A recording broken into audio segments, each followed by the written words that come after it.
Hello Bangladesh. তোমরা তো সবাই চুরি করতে ব্যস্ত। তোমরা শুধু নিজের পকেট ভর্তি করতে ব্যস্ত। তোমরা আসো ব্যাংক ব্যালেন্স বাড়াতে ব্যস্ত। তোমরা স্বাধীনতা রক্ষা করতে ব্যস্ত নাই। তোমরা স্বাধীনতা চেয়েছিলে, তোমরা স্বাধীনতা অর্জন করেছিলে, কিন্তু তোমরা যে বৈষম্যের জন্য হাজারো মানুষ প্রাণ দিল, সেই রক্তের উপর দাঁড়িয়ে সেই বৈষম্যকে নিয়ে আবার আঁকড়ে ধরে বসেছ।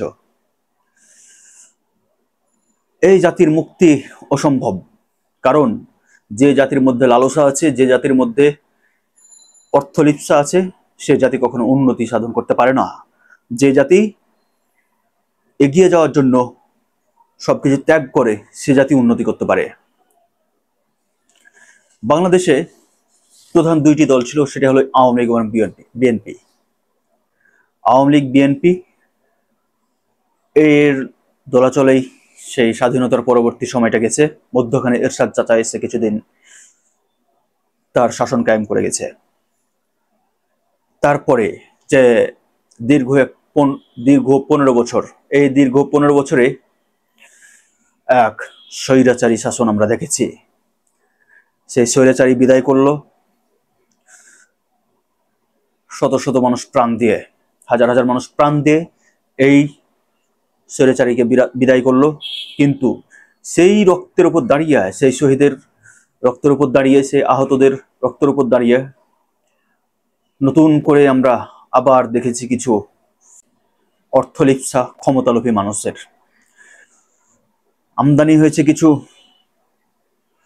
পৈশাচিকের, যারা এখনো জীবিত আর্তনাদে বিভোর হয়ে থাকা আহতদের রক্তের উপর দাঁড়িয়ে মাল কামাতে ব্যস্ত, টাকা কামাতে ব্যস্ত, পকেট ভর্তি করতে ব্যস্ত।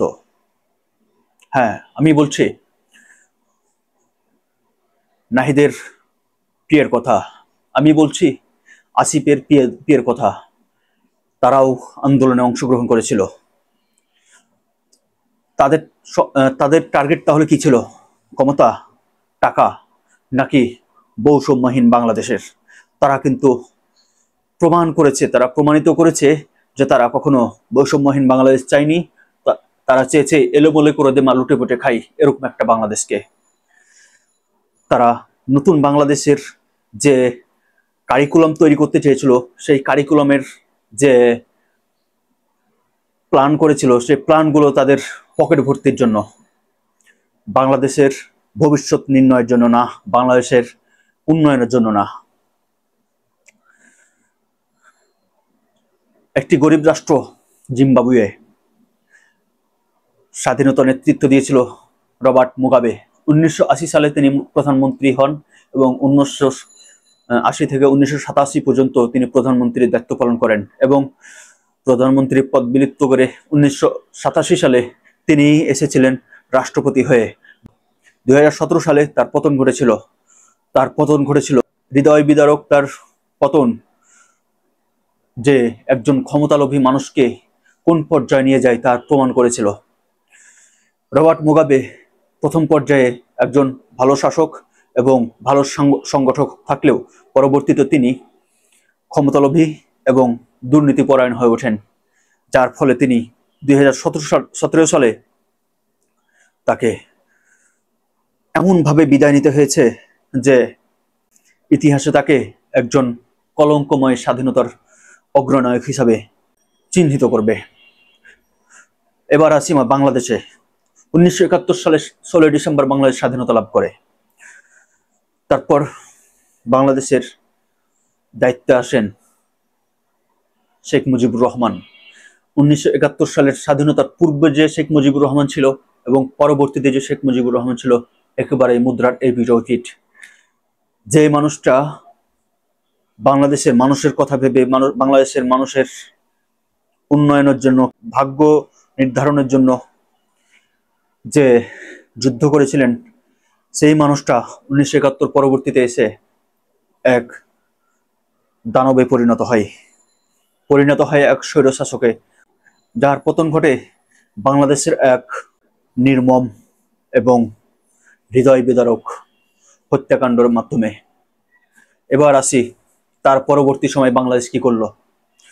তারপর মেজর জিয়াউর রহমান নতুন এক বাংলাদেশের স্বপ্ন দেখালেন, কিন্তু সেটা খুব বেশি দীর্ঘায়িত হয়নি। যারা এরকম একজন দেশ নায়ককে হত্যা করেছে এবং হত্যাকাণ্ডের শিকার হতে হয়েছে মেজর জিয়াউর রহমানকে, তারপর বাংলাদেশের অবস্থা টালমাটাল। এই টালমাটাল অবস্থা চলতে থেকেছে, বাংলাদেশের কপাল পড়েছে। বাংলাদেশের জনগণ দিন দিন তাদের ভাগ্যকে উন্নয়নের দিকে না গিয়ে দুর্নীতির বেড়াজালে একেবারেই নিষ্পেষিত হয়ে গেছে। এবার আসি 2009 থেকে 2024, এক নতুন অধ্যায়, এক ইতিহাসের নতুন ফেরাউন এবং বাংলাদেশের ইতিহাসে এক নব্য ফ্যাসিবাদ। এর পতনের পর বাংলাদেশে আসলো এক নতুন অধ্যায়ের নতুন স্বপ্নের সূচনা। কিন্তু কি পেয়েছি আমরা? কি পেয়েছে বাংলাদেশের মানুষ? কি পেয়েছে এই হতভাগা বাঙালি? তারা পেয়েছে আবার সেই দুর্নীতিবাজ এবং ক্ষমতালিপ্সু কিছু মানুষের সন্ধান পেয়েছে এক নতুন চোরের এবং চোরের খুনি, যারা প্রতিনিয়ত বাংলাদেশের মানুষের ভাগ্যকে নির্ধারণ কি বাংলাদেশের ভাগ্যকে খামচে ধরে আছে এবং বাংলাদেশের মানুষের পকেট এবং অর্থনৈতিক অবস্থা উন্নতি করবে কি আরো তাদের পকেট ভর্তি করে নিজেদের স্বার্থ হাসিল করছে। উপদেষ্টা আসিফের পিএ এবং উপদেষ্টা নাহিদের পিএ তারা শত শত কোটি টাকার দুর্নীতির বেড়াজাল আটকে গেছে। তারাও কিন্তু দুর্নীতির বাইরে নাই। তারাও চেয়েছে নিজের পকেট ভর্তি করতে। তারা রক্তের হোলি খেলে সেই রক্তের উপর দাঁড়িয়ে নতুন করে আবার দুর্নীতির এক আখড়া গড়ে তুলেছে। তারা চায়নি বৈষম্যহীন, তারা আবার চেয়েছে এলোমেলো করে দেওয়া লুটেপুটে খাই এরকম একটা বাংলাদেশের। এবার আসি বিএনপির নির্বাচন বৌলি আউড়িয়ে তারা চেয়েছে নতুন এক চাঁদাবাজের সাম্রাজ্য করতে। যে বিএনপি তার নিজের দলকে গঠন করতে পারেনি, সেই বিএনপি আবার এসেছে নীতি বাক্য ঝাড়তে। তারা নাকি প্রসাদ দিয়ে ভাসিয়ে দেবে। আবার আসি জামাতের ওপরে। যেই জামাত 1971 সাল থেকে বিতর্কিত, সেই জামাত এখন এবার এসে তাদের জনপ্রিয়তার স্বর্ণ শিখরে অবস্থান করছে। এই অবস্থানের থেকেও তারা বিতর্কের বাইরে নাই। এই যে গত কয়েকদিন আগে যেই হোক একজন নারীকে লাথি মারার মতো দুঃসাহস কিভাবে দেখায় এই বজ্জাতের জাত, তারাও আবার তাকে গ্রহণ করেনি। তারা বলেছে তিনি জামাতের কেউ না, সে নাকি জামাতের দলে ছিল না, তারা নাকি জামাতের কোনো কর্মী ছিল না। সে তাদের এই বক্তব্য তারাই ভুল প্রমাণিত করে আবার তাকে সদস্য বলে, কর্মী বলে ঘোষণা দিয়ে তাকে বহিষ্কার করেছে। তাহলে আপনি কোথায় গিয়ে শুদ্ধাচার হলেন? কোথায় গিয়ে নিজেদের ভালো করলেন? সবাই চাই এই দেশকে লুটেপুটে খাইতে। কেউ চায় না এদেশের উন্নয়ন, কেউ চায় না বৈষম্যহীন বাংলাদেশ। সবাই চাই লুটেপুটে খাইতে।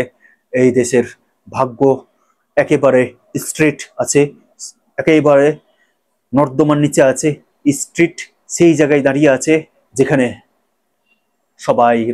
সব রাজনৈতিক দলগুলো এসে তাদের ভাগ্য খামচে খাচ্ছে।